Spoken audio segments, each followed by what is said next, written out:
How's it going, ladies and bruises? I'm Bobby Sixkilla, and welcome to the Chronicles of Tal'Dun, the remainder. If you remember, quite some time ago, I think, it must at least be a year ago, we played a game called The Remainder Act 1. That was the first part of a game that wasn't yet complete, but this is the completed game. And I thought we should probably revisit it now. I did have Act 2, but I never played it on the channel. Instead, I waited for the full game to come out. Now we have it. The developer sent it over for us to check it out, so I thought it would be a good time to revisit it and play at least through once. It's got like 50 endings or something like that. Like it's a seriously big thing, so we probably won't do the whole every ending or whatever, unless it's like really popular or something.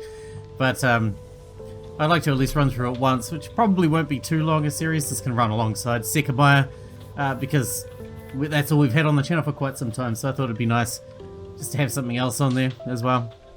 So let's jump in, shall we? And the art style in this, if you remember the remainder, the Act 1 that we did a while ago, the art style is beautiful. It's really, really unique looking. The Chronicles of Tal'Dun, the remainder. To understand the whole story, you'll need to see it from multiple perspectives. While some actions may lead to a bitter end, they will provide you with knowledge required to solve the mystery. When facing a time choice, it's okay to let the moment pass. Sometimes silence reveals more than words. Click anywhere on the screen to progress with the story. If you miss something, you can go back up by scrolling back up. Once you discover a letter or image, it appears in the gallery. Hover over the diamond to reveal a menu item.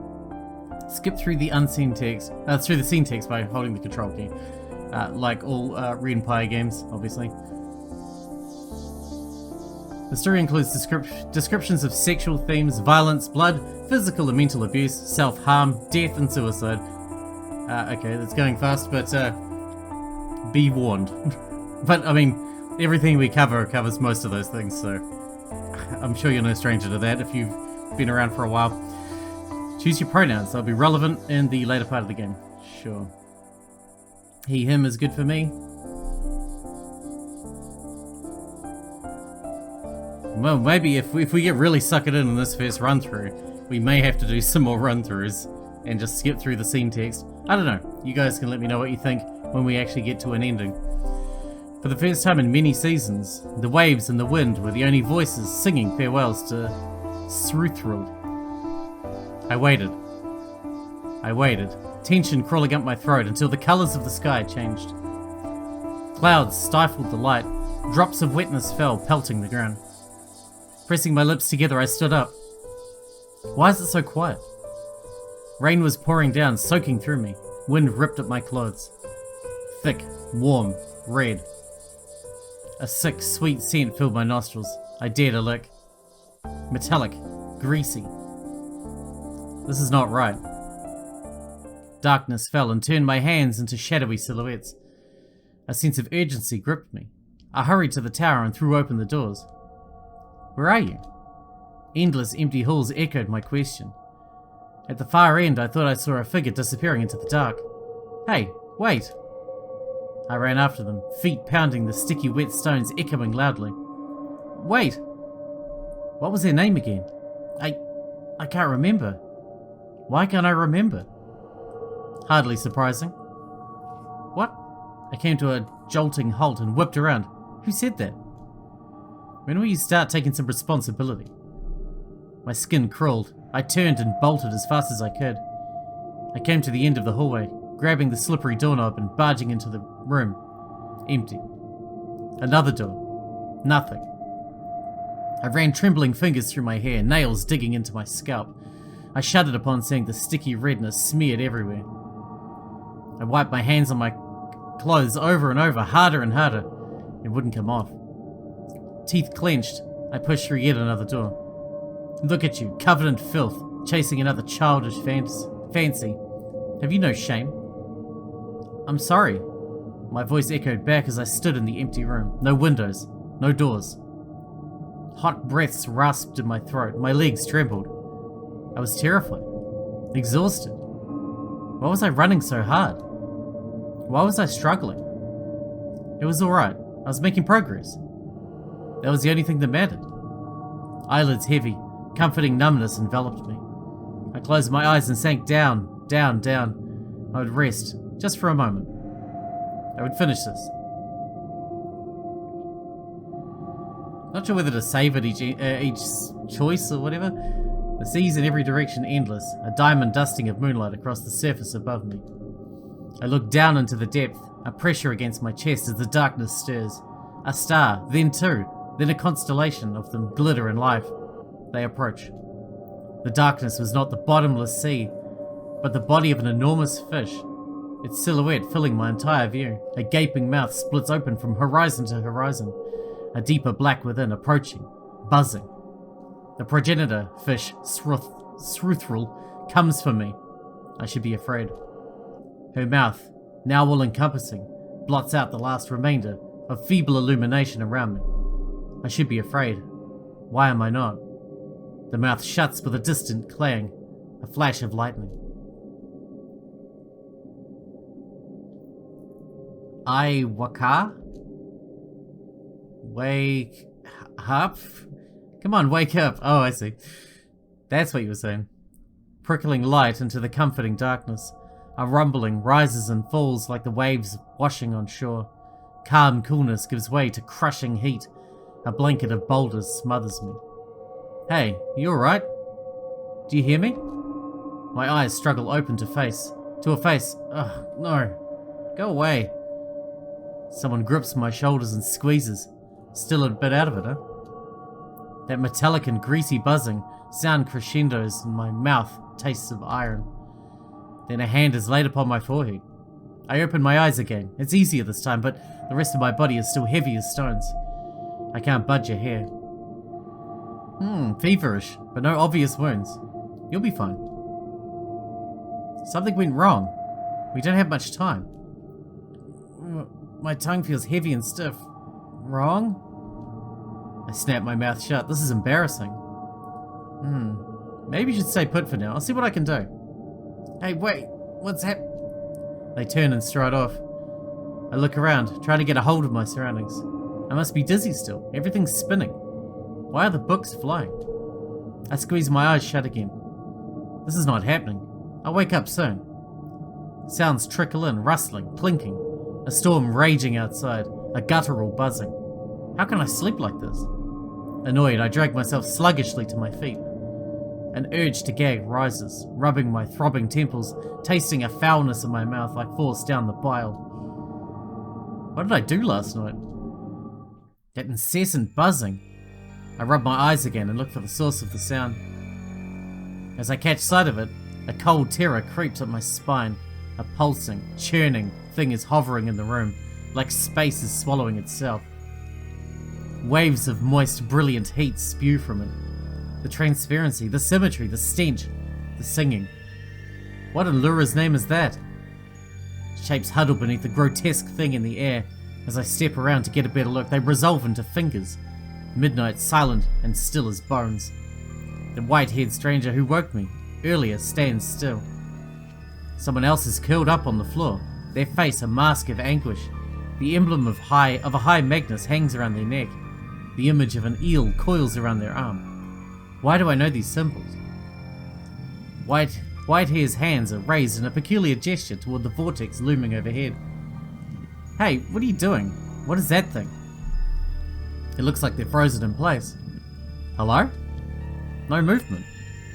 I bump into something and look down. A couch and a table. Cups lay about like drunkards on the varnished wood. An inkwell, quills and crumpled papers litter the area. Dark red spots spilled from the opened bottles splatter across the mosaic stone floor. A crash in the cavernous chamber pierces the silence. I duck behind the couch, heart pounding fast. There comes a bang, the sound of glass shattering, shouting.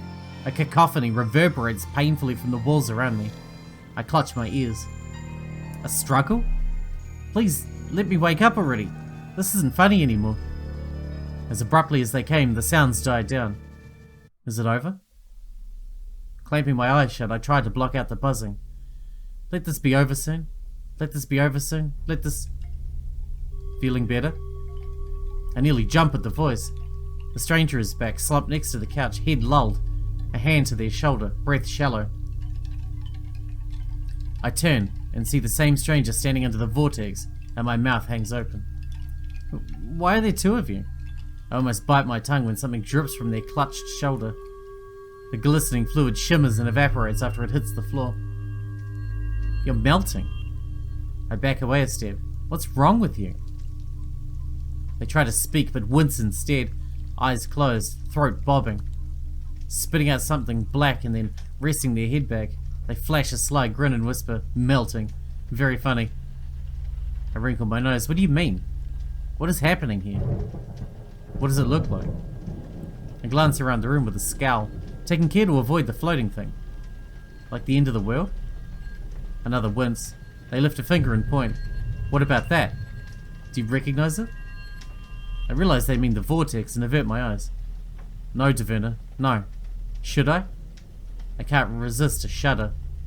The person stares at me for a few breaths and then bursts into laughter. I glance at the ghastly vortex, profoundly confused with the situation. They're still laughing. Shouldn't you do something about that thing? That thing is the Abyss Devourer, the door to eternal torment. They brush off hair from their forehead. You really don't remember. I scowl at them and dodge a flying book. You still have not told me why there are two of you, and what about that person on the ground? They look from me to the lying person and then back and start chuckling again, shaking their head. That is you. A great Magnus, Farseer, saviour of Darren Square, prodigy of the age, and so on and so forth.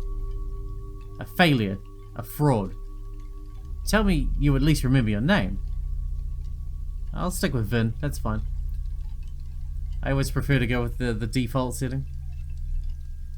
The words tickle at the inside of my head. Magus Vyn.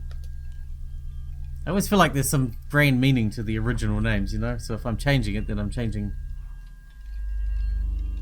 I don't know. They nod with an easy smile, murmuring. Not to slight a dire situation, but what a time to lose your memories. It's almost amusing in a way. Amusing? Excuse me if I don't feel like laughing. Why should I believe you that I'm this person over here? How is that even possible? The stranger shakes their head and chuckles, then tilts their head limply towards an ornate mirror, meandering through the air nearby. Easier if you go see yourself. I roll my eyes and step over to the mirror. Oh. Yeah, pre-made is fine. I'm sticking with that. Is this me? Jesus Christ, look at me. I'm a fashionable son of a bitch. Choosing yes will enable additional artwork throughout the game. Yeah, let's do that. What I see leaves me stunned. The me in the mirror is the splitting image of the person on the floor. I turn and stare wide-eyed and then look at the mirror again. Every last detail down to the piercings, which I'm only now noticing, are all identical. Then, just for a breath, the eel on my arm seems to wriggle, but I blink, and it's still again. I feel lightheaded. This is not right. But how? How am I in two places at once? Are we dead? Is this the afterlife? And why do you know things when I don't? How is this fair? And just who are you? They laugh soundlessly. You don't remember me either. Oh, I have to name you. Bruce. Of course. Another fit of coughing. Not even close. You must have hit your head quite severely. Worried, I run a hand over my scalp. There aren't any holes. I don't remember hitting it. But that's just how it would be if I did hit it, isn't it? How shall I say this? Eyes closed and lips parted, their voice is barely a whisper now. The name's Ilar, your partner. Don't worry, I don't know what you did. Found you like this. They push out the words with effort. I lean closer to listen. A ritual must have gone astray and set loose the Abyss Devourer, stripping away your memories. I did what I could and conjured your heart vessel with my waters. You'd be gone otherwise. They grimace and then fall silent. I nudge them. Heart vessel? Abyss... Hey, keep talking. They open their eyes again and struggle to point toward the other side of the room, but it flops to the floor. Sink me. They're getting so quiet I have to put my ear next to their mouth to hear them. Warm breath tickles me. I can almost hear my blood rushing. Your desk. Look in your journal. Find the spell. Circular gate. Black powder mantra. Only way to save. No time. Go quick. They slump. Holding my breath, I wait, heartbeat like a hammer in my skull. Thump, thump. The buzzing fills the would-be silence in between, resonance of torment. I drive a thumb into my temple, crushing one pain with another. A futile effort. Hey, are you alive? I reach a hand to their shoulder. My hand passes through them and I jerk away. My skin crawls at the sickening sensation. Their body melts into a sticky, shimmering puddle in just a few breaths. Tumbling back, I land on my butt and clamp my mouth shut to hold in the panic. The ruckus from earlier. There were footsteps, a voice scrambling. Someone else was definitely here. When nothing happens for a while, I allow myself to breathe again, through shaking fingers. If they would hurt me, they'd have done it while I was asleep, right? And if Ilar was the only thing stopping them.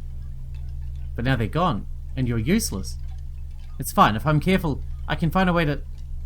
Oh, Taverna, find a spell? Something is wrong with all this. And how did someone just melt? Never mind that now. I can't just sit here. Let's save. Can we save? We can save. Leave it empty, it's fine. Oh, it's on a timer. Investigate my surroundings. Maybe I can't do that then, if it's on a timer. I can't just move about, it's too risky. I guess that's why they put it on a timer, right? Maybe I can just find some clues as to what happened here. Crouching and stepping lightly, I scrutinize my surroundings, clueless as to what to search for. My foot crushes something soft. A piece of parchment, damp and crumpled. There's writing on it. Could I learn something about this place? I tease it open and read. What is this nonsense? I scratch my head and wonder if I'm wasting my time. Investigate more thoroughly. There must have been dozens of pieces of paper like this first one scattered here. Maybe I can try those. Taking a few steps, I reach out to another piece. A deafening rumble shakes my body just before a stream of moist heat smashes into me, sending me flying. The air is knocked from my lungs. The room spins. I clutch blindly for support as I tumble through the air and begin to crash downward. My heart is pumping out of my throat as I wait for a terrible crunch of bone on stone, but my left arm shoots out on its own and catches the floor. Then in one silky motion, my wrist, then elbow, then shoulder smoothly brace into the stony surface, setting my body into a roll instead of a splatter. With my arms around my head, I tumble over and over, finally coming to a stop. I lie a while, panting, feeling my body, amazed that nothing smashed to bits except for a ringing head and throbbing pain all along my arm, shoulder, and back. What in the depth happened, and how did I do that? I've been flung several body lengths away from the abyss devourer. It quivers and sucks in the surrounding debris and then falls silent. Oh no. I mutter just as another wave of energy explodes from it. I scramble up and make a mad dash in the other direction. Withering heat licks at the back of my neck. Sharp specks pelt my skin. The rumbling reaches a peak. I shut my eyes, focusing only on the pounding of feet on stone. Then it was gone. The heat, the debris, the vibration. I stopped just in time to avoid ramming into an oversized desk, panting, tasting blood in my mouth. When I look, the abyss devourer has returned to its previous state of quiet menace. Elbows on the desk, I drop my head and breathe out in relief. They could have ended differently. Vyn. I hear a faint whisper, so quiet that it's barely distinguishable from the sound of the rain on the roof. Did I imagine it? There it is again. Is it coming from the desk? The massive furnace, carved from drift oak, is filled with all manner of bizarre and fascinating objects. My eyes practically bulge with curiosity. What a disgrace. Save for a heavy book squarely set in the center, aligned with the edges. Everything else, paper, scrolls, measuring tools, writing instruments, all are scattered about carelessly. This is just not right. I'll make a mental note to put it in order when this is all finished. Observing the book, I notice the precisely spaced stitch marks along the spine, evenly placed rivets, and the meticulously inscribed Vyn in the leather. My jittery breath steadies. My head clears somewhat. This must be the journal. If I can find the spell, I can save myself. I flip it open. Hello there. You are my journal then. Will you help me make sense of all this? The paper is smooth and firm under my fingers. The smell of it, so familiar. I close my eyes and inhale deeply, memory stirring somewhere deep, deep down, but nothing rising to the surface. When I open my eyes again, the arcane symbols seem to regard me as I look at them, like seeing an old friend. Written words, soldiers of the intellect. Regiments, arraying on a planar battlefield, written in a decisive hand. My hand. Geometric diagrams, sigils, maps of heart and spirit. Beyond words, ordered beauty. It may take days, perhaps weeks to draw each, but what is time to acts of chaos defiance? A row of strings hang from the bottom of the book, each with an ornamental coin tied at the end. Bookmarks, perhaps. By the depths, it's an encyclopedia. How will I ever find one spell in all of this? A scratching sound comes from somewhere to my left. I tense up for a moment. Is it some debris or... I wait. Another scratch, then another. Something sharp against wood. I swallow, heart pounding. What is that? What should I do? I turn around slowly. There is a set of arched doors leading to a hallway, lined with pillars and dense with shadows, like the mouth of a titanic beast. An amber glint flashes, another scratch. I squint and crane my head forwards. Is that a... A shape slips out of the darkness of the doorway. Its fur is so black that it looks like a moving shadow. Its features are sharp and merciless. It walks, tiptoed, sinewy muscles rippling under the fur, poised to lunge. I stumble back, hand fumbling behind me, searching the desk for a weapon. My fingers grip around something squirming. I look down with reluctance. A lidless eye on the base of the knife turns its gaze to me and whispers in a wet voice. Cat, cat, cat, cat, cat, cat, cat. Listen to it. My heart is throwing itself into my ribs. I only hear its pounding and blood rushing in my ears like a furious tide. I look at the knife, at the creature. There is nothing for me here, not now, nor after, only more pain. It feels like someone else is doing it. The knife lifts in the air, a dull glint flashes, and then it dives down, the eye letting out a wet hiss. A lightning bolt of pain, teeth clenched, I gasp. Then I'm on the floor, blinking slowly. The rushing tide is quiet, warmth is flowing away, coolness is flowing in. Did I just kill myself? Then it's cold. My teeth chatter, I think. Coward. There is nothing for me here. You're too weak to even face it. Maybe. I'm pretty sure I just killed myself. Oh, no, please. Where am I? What happened? How did I end up here? Why don't I know anything? I messed up, didn't I? I was trying to do something and I just couldn't. Not even close. And now it's over. All over. I was useless, completely useless. I didn't accomplish anything. But I really tried. What more could I have done? Maybe I should just give up and save myself the trouble. Nothing. Absolutely nothing. Why? Why did this have to happen? Why me? I'm so tired. Why couldn't I just go to sleep and never wake up? Haven't you slept enough already? What? Was I sleeping? Weren't you? I don't understand. I'm so tired. You will eventually. And I died. Okay, well, we've got a bit of time left in this episode, so I'll get back to that point and not stab myself to death. Be right back. And we're not going to listen to it, so we are good to go. I yelp in disgust and toss it away. The creature creeps forward unsteadily, peering around the room, sniffing the air, pausing at every little sound. It's distracted. I might have a chance to get away. It winces and makes a weird sound, like it's about to throw up. Clutching its head, not wanting to waste the opportunity, I bolt for the circle of debris. I hear a strained hiss, and then rapid footsteps on my heels. I don't dare slow down. Something snatches at my robe and tears shreds of fabric away, but not enough to stop me. It's closing in. I can't outrun it. What do I do? Stop! Did it just speak? A bookshelf flies past me and knocks my pursuer to the ground with a crash. Over here, Ilar's voice booms. They move their arm in an arc, and several thick vases from the drifting flock launch toward the creature. A sickening crunch, a myriad of splinters fly out. I wince. But when the pieces have settled, the dark figure has somehow leapt back to the doorway, one leg limping. What are you waiting for? Finish it! But they just glare at the creature. It's looking at me with pain in its eyes. Then with a parting grimace, it vanishes into the dark doorway. The room is quiet again, save for the abyss devourer, rain, and the pounding in my chest. What in the crushing depth is happening here? I saw you melt. Ilar's triumphant stance falters as they hunch, clutching at their shoulder. Hold the tears, dear. I was just trying to draw out that creature. I cringe. Dear? And you're welcome. I squint at them. When you say draw out, you don't mean you were using me as bait, do you? You wound me. I thought we were partners, and it worked, didn't it? Did you see the look on its face? I consider it for a breath and then sigh. I suppose, who or what was that creature? They rub their chin. Potential trouble. I could tell, but what is it? Ilar falls quiet and looks down. Do you remember anything about Lucasi? No? They can't resist the scent of vulnerable humans. What are they then? Not human? Is that what we're dealing with? Ilar chuckles hoarsely and shrugs. But you heard it, right? Why'd you not finish it off when you had the chance? I peer around nervously, throat tight. Could it still be close by? Ilar swallows, eyes clamped shut and swaying. Are you alright?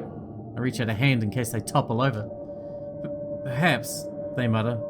I'm fine. Oh, good to know. Not sure what to do with my outstretched hand, I scratch my nose. They straighten up with some effort, massaging their throat. And what was that, talking knife, I shudder. Ilar raises a brow, glances toward the desk and then twists their lips. A blood letter. Is it alive? It lives to draw the waters in a way. But why is it talking? It's disturbing. Objects exposed to waters often develop certain quirks. Look, just don't touch the blade, alright? They brush my cheek. It'd be a shame if something happened to you. But this heart vessel, can it get hurt? Oh, easily. But it won't if you do what I say. They sigh. Anything else, or can we get to work now? Very reassuring, I mutter. Come. They walk away, waving their hand. I follow, trying to keep an eye on them as I study my surroundings. My gaze falls onto the darkened doorway the creature disappeared into, and I stop. Ilar gives me a side-eye glance and smirks a little. Then, with just a few hand gestures, and some words I don't recognize, they slam the door shut and blockade it with loose stones. Show off, I mutter. Then I notice them visibly hunch, and wonder how much it's costing them to do these things. A thin, silvery thread drifts close to my face. I wave it away. It sticks to my hand and I realize there are dozens of these threads growing out of Ilar's shoulder. Now that I'm paying attention, their forms also seem to flicker, insubstantial. My own hands are flickering the same way. I draw a sharp breath. What is happening? Noticing my growing unease, they face me, waving a hand nonchalantly. Don't worry. It's normal for heart vessels under these conditions, or did you forget that too?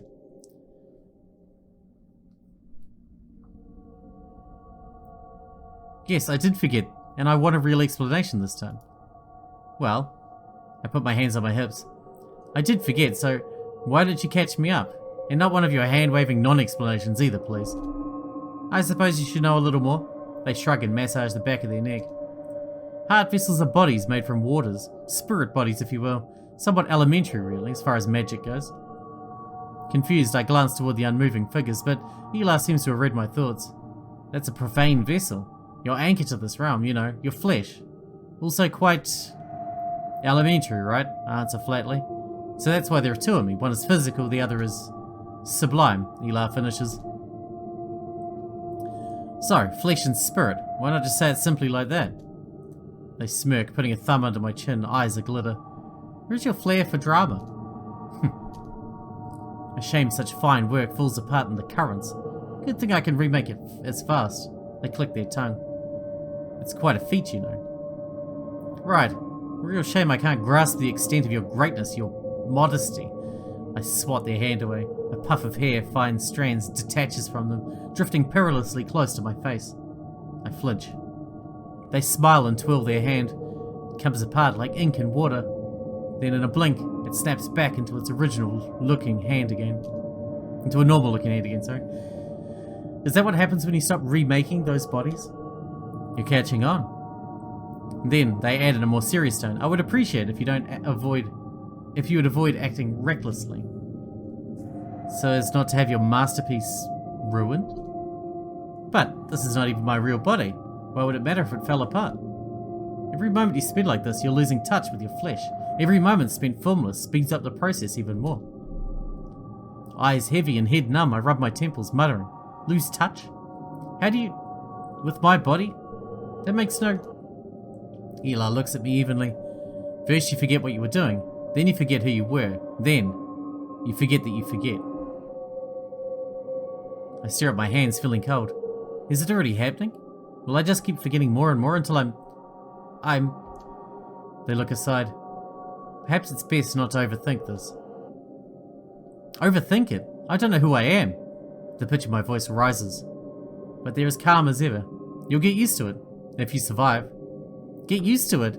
I don't want to get used to it. I want my memories back. Tell me, is there a way? Stay close to your flesh and to me. It helps. That is not an answer. They grip my wrist and pull me right to them. Listen to me. If you don't find the spell, you're gone to a place no one ever comes back from. But if you find it, there's still hope. That's our only chance. Do you understand? Head numb, I nod.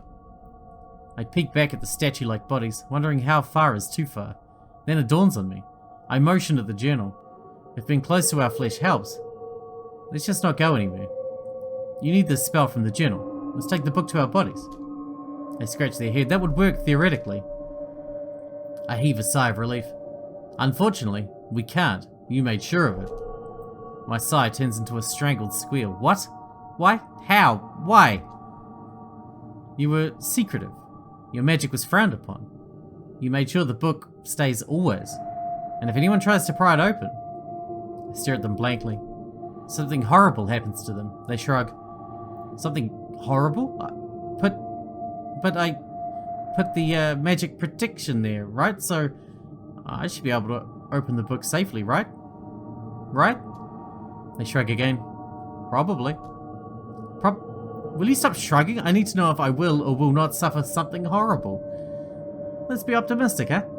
They say with perfectly still shoulders. I stare blankly at the floor, my nails digging deep into my arm. Eli grabs my wrist and looks at me disapprovingly.